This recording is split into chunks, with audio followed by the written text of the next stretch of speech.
Hello everyone, welcome back to my channel. Today I want to talk to you more about the BSF, give you more tips and secrets that you need to succeed in your BSF farming. Perhaps you are a beginner, you need to know that BSF farm is simple and then anyone can farm BSF and be successful in it.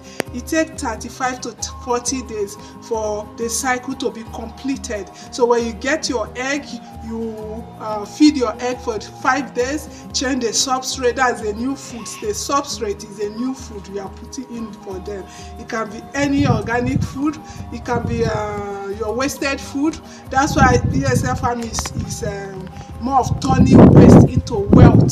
So it can be your wasted food. You can do BSF farming in your backyard. It's possible. Many people have done it and have getting results. So I want to encourage and motivate you to go into BSF farming. So when you bring your egg, it takes 5 days for the egg to become larva. So you put your egg in your substrate, that's your food, for 5 days. Don't forget, don't ever put your egg on top of your food or substrate. Always use a net so it should not come in contact with your food because of food or the substrate you are using, because of the chemical from the substrate will affect the egg. So you put a net on your food or your substrate and then you place your egg on the net. So for 5 days this egg will hatch. Put them in the temperature that will encourage the hatch very fast. It will be better. So they need a hotter temperature. Sometimes you can even cover it with a cloth also so that they will hatch faster. So after 5 days you move your new ellet to another food. You sieve and then you place them in another food or substrate. So the substrate is changed every 4 days, 5 days. You can change your substrate and add a new substrate to encourage them to grow more. So after your egg have hatched out, for 3 to 5 days for the whole egg to hatch out. After they have hatched out, you sieve your new ellet and place them in another substrate. So that they will continue to grow. So if you are planning to feed them to your livestock, perhaps your fish, your chicken, 14 days is okay. 10 to 14 days, the nutrient level, the protein level in the larva is in the highest level. So at this high level of protein, you can now feed your larva to your livestock. That we are talking about 10 to 14 days. But if you are planning to allow them to continue the cycle so that they will pupate and become flies and lay more eggs so that the cycle continue, then you continue the process. You change the substrate and give them more food so that they will grow bigger. The bigger your larva are, the bigger your pupa will be, and then of course the bigger your flies will be. And big flies lay bigger egg. They lay better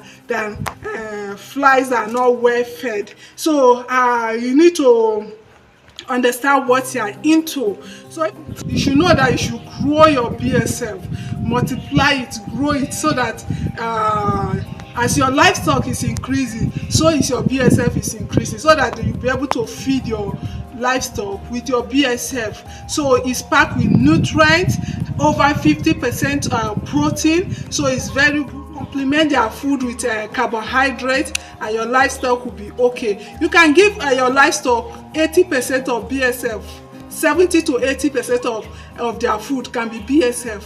Then you supplement with other food items. So when I say livestock, I'm talking about fish, I'm talking about chicken, duck, I'm talking about pig. So you can good for them, they will grow bigger, you will have a maximum yield and more profit. That's why BSF is all about turning waste into wealth. So you have all your wasted food, you can use it to cultivate this black soldier fly larva, and then use their larva to feed your livestock. So today I want to take you through how I sieve my larva. This is the last stage. I want to sieve them and send them to the net. I want you to take note of something. Don't ever feed your pre-pupa. It kills them. The food will kill them. Once you see them, they have turned dark, they are not moving, most of them are not moving, don't feed them again, because the food will become toxic to them. I did that mistake and most of them died in the process. So once you see your larvae turning to pupa, avoid giving them food. If you put food for them, you will notice that they are moving away from the food. The food is becoming toxic to them. So that is that one mistake I did, and I'm creating this video to let you know you don't have to do the same mistake that I did. And then if you are enjoying this content so far, subscribe to my channel, subscribe so that I help the channel to grow. I need you to subscribe. It costs you nothing, but it means so much to me. The channel will grow, more and more people will get to know about this amazing farming called BSF farming. Please do subscribe. Thank you so much. And then, as I was saying, don't feed your pre-pupa. Don't feed your pupa. It will kill them. The food kills them. So you feed them till they get to the pre-pupa stage, where you see your pupa have changed color, they are dark in color now. Some of them are not moving. Stop feeding them. Sieve and take them to the net. Don't add food, because what I did is that I added more food for them. I see them, added more food for them. I was thinking, those of them that are still moving, they can still eat the food. So I added food, and I noticed within the days that follows that more than half of them are dead, because the food is toxic to them. They don't need the food. They're already packed with food. The food they ate from day 1 to 20 days is already in them, and that food will sustain them, and they will become flies. Even as flies, you don't feed them. They only need water, because the food they ate from day 1 to 20 days or 25 days, they still have it in them. So you don't need to continue feeding your pre-pupa and your pupa, because the food is not healthy for them again. It will destroy them. So and I want to show you how I sieve my larvae at this last stage. I will sieve them, separate the pre-pupa from the frass, and then take the pre-pupa and the pupa to the net so that they will become fly. When I take my pupa to the net, 5 to 10 days, they should emerge as fly.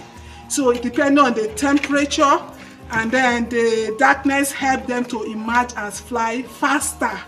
So darkness is a catalyst for them to emerge, for the pupa to become flies. So I make sure I cover my pupa balls and then wait for that 5 to 10 days, perhaps 12 days. Then they will emerge as flies, and then they will start laying egg.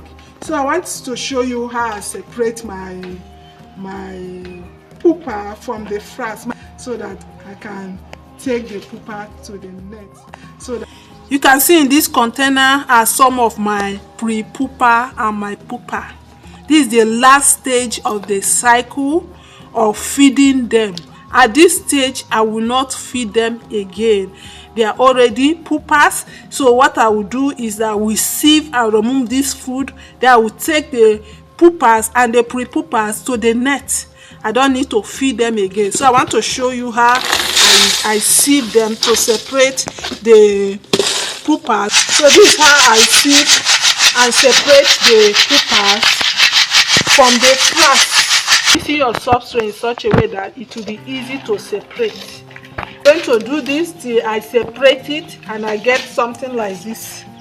This is what I'm taking to the net. So that's how to separate your larva from the frass. So that's the last stage, as you saw me sieving out the pre-pupa and the pupa from the substrate. So what is left there is frass. So I have some pre-pupa here. You can see them. Most of them are not moving. They are not moving. They are pre-pupas. Pupas, they are not moving. So I've separated these ones and I'm taking them to the net. You can see a net behind me. I will place it in the net. I will place this like this in the net, and I will cover it almost covered. So when they emerge as fly, they will come out from the little opening I'm leaving behind here. So I'm covering it because the darkness helps them to pupate. So as I said earlier, subscribe to my channel so that we'll grow together, and see you in my next video. Bye for now.